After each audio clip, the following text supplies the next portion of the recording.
The first lecture in the series on deontological ethics. We're going to look at the ethics of Immanuel Kant. There are other deontologists. I think John Rawls is one.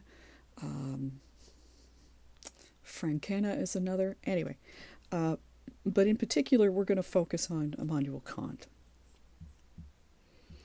So the word deon means duty. So this is a set of ethics that's going to focus, instead of on trying to achieve the greatest happiness for the greatest number, to use pleasure as a basis for what's going to count as the good. This is going to focus on what obligations we have, both to do and not to do, and how we figure out what that is. And he's got a really interesting little procedure to go through that I think you'll enjoy. I mean, I like it. Okay. Kant finds that acts that are done from duty rather than from other motives, such as love or compassion, are more morally worthy. We'll get more into that later. Okay, so this is Immanuel Kant. Lived from 1724 to 1804. So got to see the American Revolution at least. Kant studied and taught at Königsberg. There's been speculations that he never really went, much further, that he spent his whole life there. He's central to what we call modern philosophy. Remember, in history of philosophy, modern philosophy refers to a period of time that sort of started with, or a set of philosophers that started with Descartes, and they include David Hume, and they include John Locke and Rousseau, Thomas Hobbes, among many others. When we talk about philosophy of the 20th century, and I guess now the 21st, we talk about contemporary philosophy. So way, way, way, way back at the beginning, the very first class, I showed you a picture of the School of Philosophy as painted by Raphael. And in the center of the central figures were Aristotle and Kant, Plato. I was close. No, not really, but okay. So we had the figure of Aristotle holding his hand out flat, clearly arguing with Plato that about we get our truth from studying the world, right? The world that is all around us. And Plato is pointing towards the heavens. And he is saying, no, it comes from the world of the abstract, from that perfect realm of pure intellect. And those are indicative of two sort of strains of thought that flow through philosophy right until we get to Kant, who figured out a way to relate the two sets of ideas together. We call it rationalism and empiricism. Aristotle is, roughly a representative of the empirical school of thought, which is to say that everything that we know comes from our experience in the world. There's no prior knowledge, and that's ultimately where we derive all our truth from. John Locke talks about us being born tabula rasa, which is to say a blank slate, and everything that we are and what we know has been impressed upon us by our experiences. And, other than that, we don't have any basic knowledge. The rationalists argue that it is, in fact, the abstract knowledge we possess, and some of them did believe in, we possess innate knowledge, and that's where we get our truth from. And if you remember Descartes' a, very big rationalist. He was arguing, that the mind is better known than the body, right? That we shouldn't entirely trust the senses, that it's really the information that we get from our intellect that is to be preferred over empirical information. That's where we really get our truth from. So you have these two schools of thought wrestling their way down through the ages, and they come to Kant, who in his major writing, A Critique of Pure Reason, resolves the dispute between rationalism and empiricism. And we never really hear about it again, past this point with any later philosophers. Kant argued that in order to perceive the world that is around us, that some of the things that we think are necessary features of the world are something that we, in fact, possess innately and use as a framework from which to make sense of our experiences. So we have both innate and empirical kinds of experiences. Kant argued that time and space do not, in fact, exist as things in and of themselves, but rather it's our way of making sense of how we see things in the world, how things seem to happen. This is how we make sense of events, and this is how we make sense of where things are relative to our own positions. He also argued that there are 4 different categories of information and knowledge: analytic and synthetic. I'm blanking here. A priori and a posteriori. And in so doing, he was able to sort of resolve this distinction. He'd say, aha, well, you're talking about, analytic a priori information, and you're talking about synthetic a posteriori information. And they're both valid forms. They're just different and don't necessarily interact. Anyway, I really hope you get a chance to go on and study Kant more deeply with regard to his Critique of Pure Reason and many other things that he's done in philosophy. We're going to look particularly just at his ethics. I wanted to also give you an idea of how kind of smart this guy really was. He was not just a profound philosopher. He was also a scientist in his own right, and this is true of many philosophers at that time. There wasn't that distinction. Kant actually figured out how much the earth slows as a consequence of the tides. And it remained undiscovered until well after his death that he'd figured this out, because he couldn't post it on MySpace or anything. So let me just give you a quote here. This is from Lord Kelvin.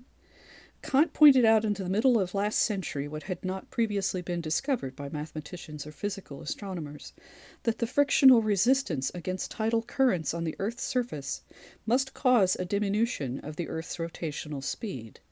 This immense discovery in natural philosophy seems to have attracted little attention, indeed to have passed quite unnoticed, among mathematicians and astronomers and naturalists until about 1840, so 36 years after his death, when the doctrine of energy began to be taken to heart.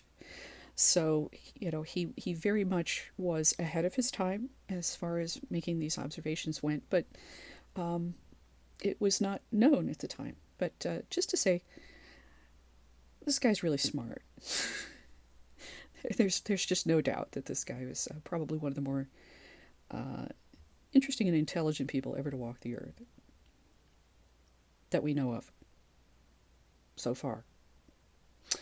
Okay, now we're going to actually go into the reading itself. I'm going to ask you, I asked you to take a look at Immanuel Kant's first chapter in a particular piece.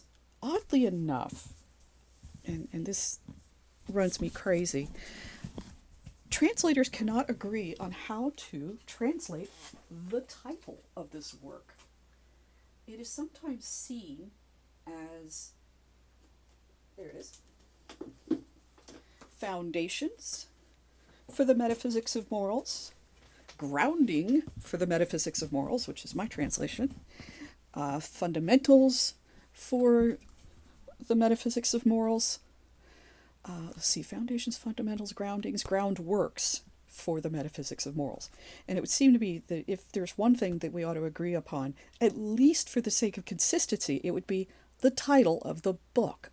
But they don't listen to me.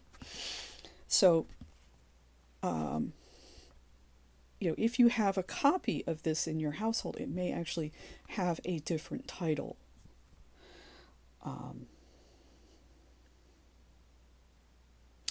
Okay.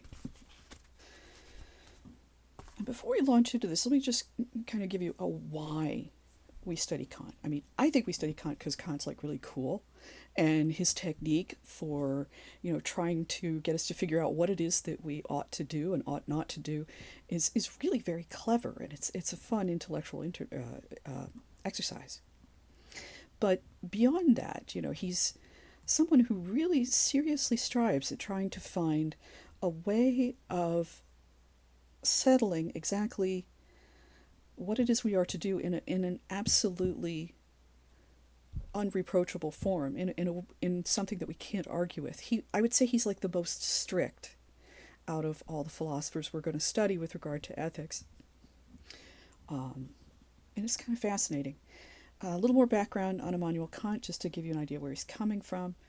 Immanuel Kant was a big believer in freedom.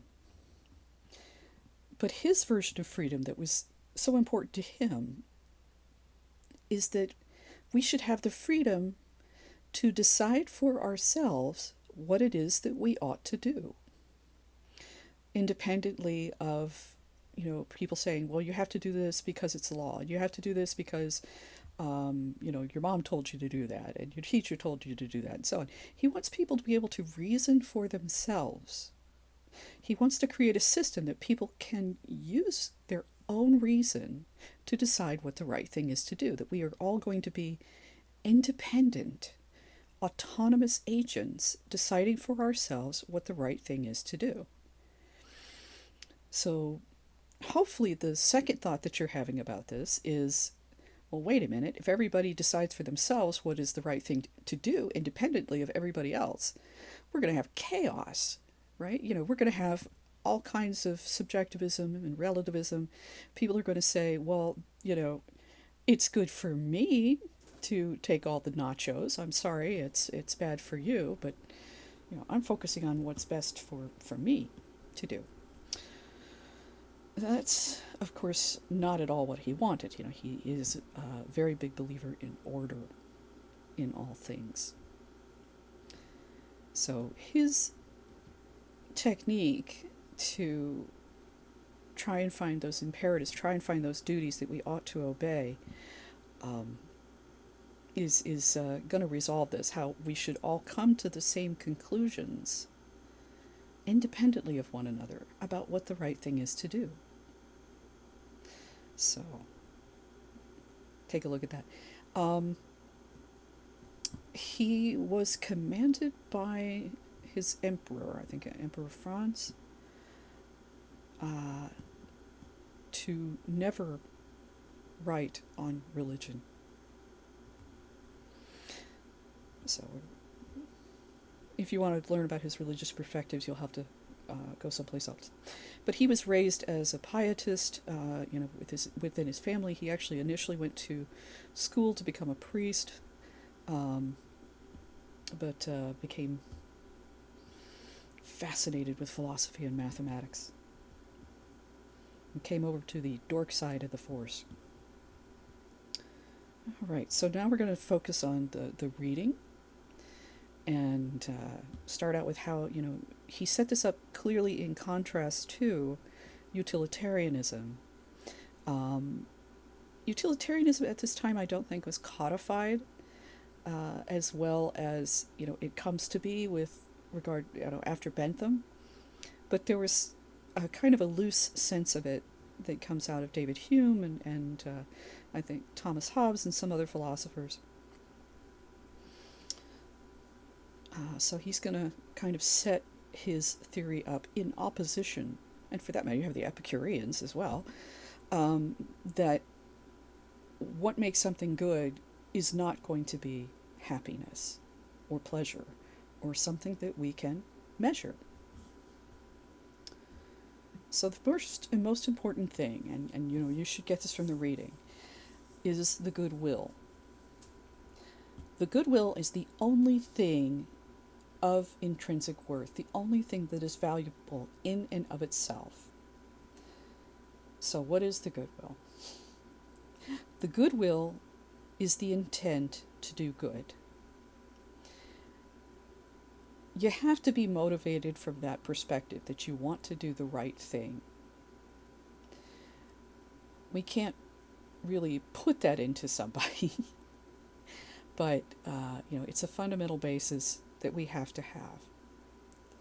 And it's based on this intent to do good that he's going to try and develop his ethics, as opposed to, you know, us being inclined to pursue pleasure and to avoid pain. He's going to say it's the intent to do good that's going to fuel our ethical system.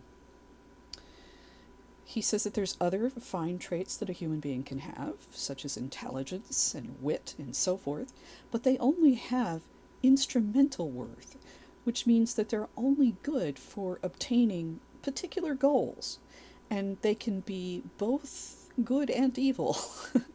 You know, the powers can be used for both good and evil. So you can possess great intelligence, which would seem to be a good thing to have for ethics, but you can also use that to, you know, develop a great big death ray. So intelligence is intrinsically good. Wit, which is to say, you know, a sense of humor, can be very uplifting. It can help to ease tensions and put people at ease, you know, part of having a good time, but it can also be one of the most devastating ways of deflating someone else's ego, too, and of being cruel at someone else's expense. So wit has instrumental value, that it can be used both for good and for evil. But the goodwill, the intent to do good, can't really be made to do, doesn't have a bad side. You know, people may have a goodwill, but they don't go about trying to do it the right way, right? Listen, maybe they're lacking in intelligence or perception, but nevertheless, the goodwill is still there, the intent to do good. They're just mistaken about perhaps what the good is. But they're still trying to struggle to do the right thing. So it's the intent we're going to focus on that is where we get our ethical value from, not from the consequences of our actions. In part, this comes from David Hume. You know, you remember back to the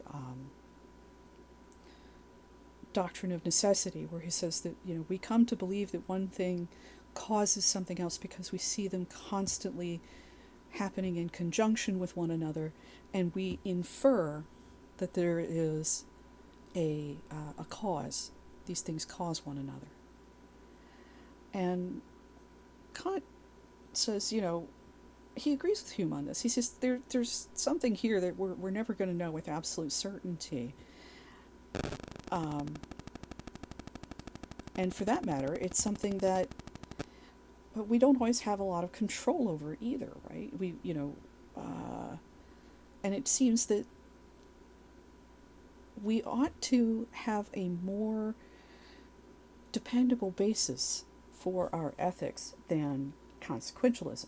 You know, you could intend to do something good, but, you know, I'll find out that the you know, the stick wasn't strong enough to do what you needed it to do, or the bricks were defective, so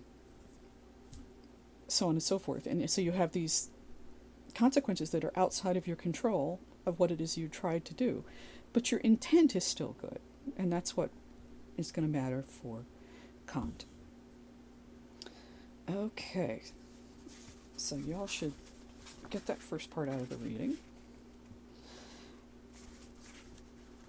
There are two other books that Kant wrote about this. This is Setting Up for a System of Ethics.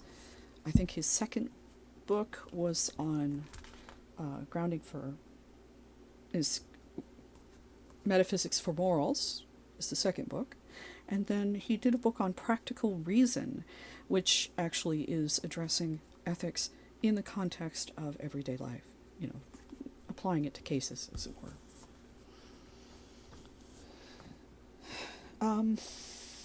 One of the members of our faculty, Professor Nance, is an Kantian expert, I would say, and I hope you really take the opportunity to study with him. This is a profound and fascinating thing. So my work is titled Grounding for a Metaphysics for Morals. I think you guys have Foundation or Fundamentals. Oh, okay. There's first of three major works on ethics. One of the fundamental problems in ethics is what constitutes moral knowledge. And there's a conflict in ethics that whether or not moral knowledge is even possible. You know, such and such is the right act to do. Is there a true or false value we can assert with that? The right thing is, to make a donation. Is that a statement that can be either true or false? If it can, then there's a possibility of knowledge about morals. But if you can't, if you could say, well, let's see, I ought to donate money. Well, that's true if what your intent is to further the aims of this particular thing, or it's false if you don't want to do that. And that really expressions in terms of what the right thing is to do isn't referring to some sort of objective standard, independently of what it is we're doing, but saying, I think this is something I like to do,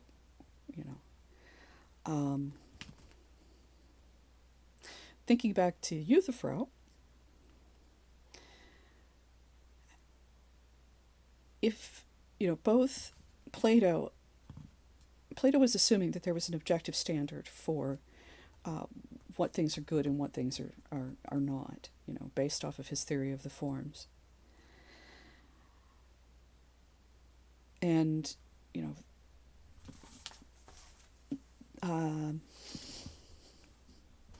I think Immanuel Kant kind of comes from that perspective a little bit as well.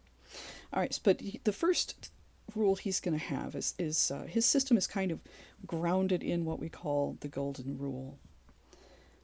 And if you remember, the golden rule is do unto others as you would have them do unto you. Or treat others as you would be treated, as you wish to be treated, right? And it's a matter of, similar to utilitarian ethics. You're sort of putting yourself as having equivalent value with every other human being, along with everybody else. But we'll see how this plays this out.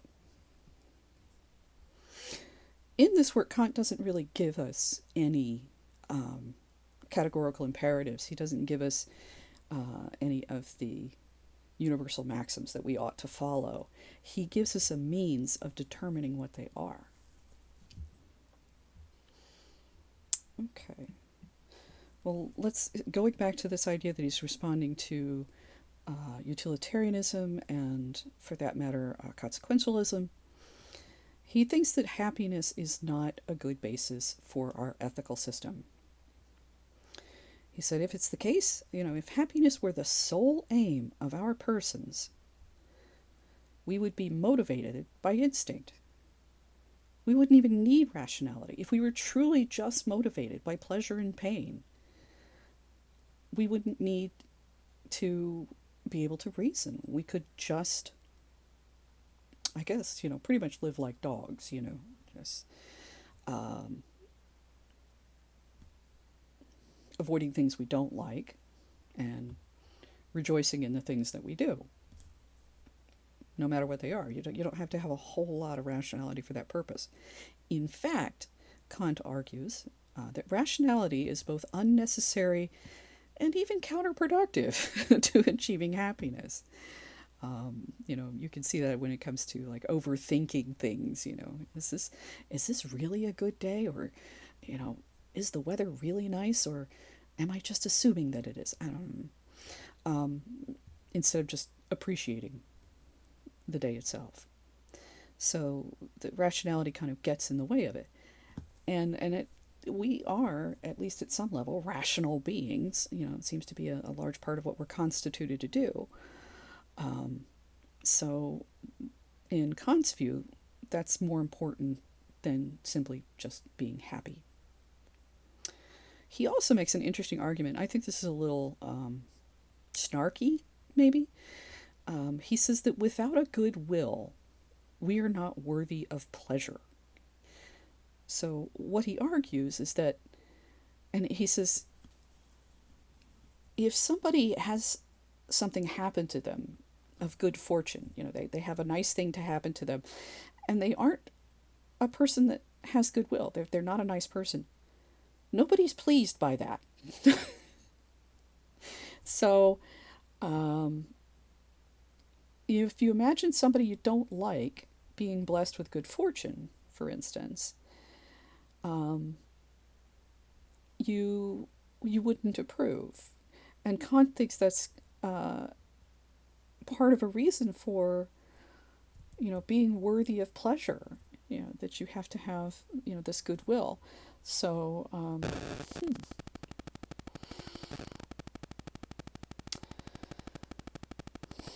well, I usually use the example of like Justin Bieber, winning the lottery, and most people don't really uh, find him to be a paragon of virtue, shall we say. You'd be kind of like, great, that's nice. Um, and so Kant interprets that as being justification for saying that, you've got to be a good person so that, when good things happen to you, you really actually deserve them. Because everybody else knows that you don't. It's a strange little. Um, I mean, it's obvious, but it's just interesting that it relies on sort of the opinions of other people. Besides, if nobody likes you and good things happen to you, you don't really deserve them, right? Mm.